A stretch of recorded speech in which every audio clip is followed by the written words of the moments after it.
Amen, prys die naam van die Here, almal is gegroet in die oorwinningsnaam van ons verlosser Jesus. Ek wil kortliks vir iemand bemoedig met hierdie woorde uit die boeke van 1 Samuel, wat David 'n verbond sluit met Jonathan. Amen.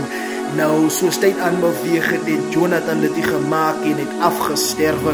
Ek wil vir iemand sê, as gevolg van die verbond wat hy sluit, halleluja, nou 'n verbond word verseël met bloed, en daar is 'n bloedverbond wat hy gesluit het deur deel te raak van Christus, omdat die Bybel sê, want so lief het God die hele wêreld gehad, dat hy sy enigste gebore seun gegee het vir hulle wat glo, dat hulle nie mag verlore gaan nie, maar die ewige lewe kan hê. As gevolg van sy bloed het daar vir ons verlossing tot sonde gekom, en ons kon weer verenig het met God.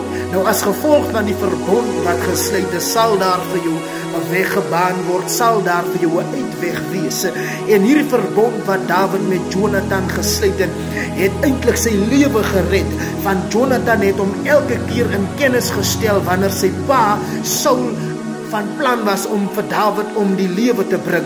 En later toe David in 'n beter situasie is, toe hy in 'n beter posisie is, nadat hy sy koningskap bekleed het, en Jonathan was nie meer daar nie, toe dink David aan die verbond wat hy gesluit het met Jonathan, en hy vra, is daar iemand in die huis van Saul aan wie ek guns kan bewys? En na navraag vind David uit dat daar 'n jong seun is met die naam van Mephibosheth, wat homself bevind in Lodibar.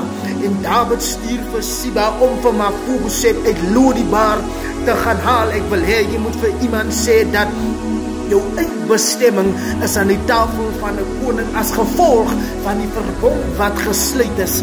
Nou David, wat beteken geliefde, stuur vir Siba, wat beteken krag, om vir Mephibosheth, wat beteken laagte, uit Lodibar te gaan haal, wat beteken droogte. Geliefde stuur vir krag om vir laagte uit droogte uit te gaan haal. Halleluja. En in die ou dae was dit nie bestem om vir iemand wat gebreklik is in die teenwoordigheid aan die tafel van 'n koning te sit nie, want jy mag nie 'n gebreklike offer na die koning toe bring nie.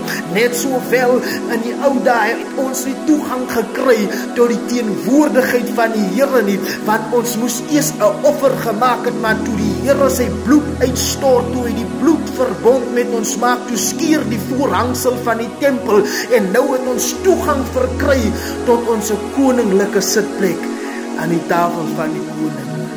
Ek wil vir jou sê, geliefde, stuur vir krag om vir laagte uit droogte uit te gaan haal.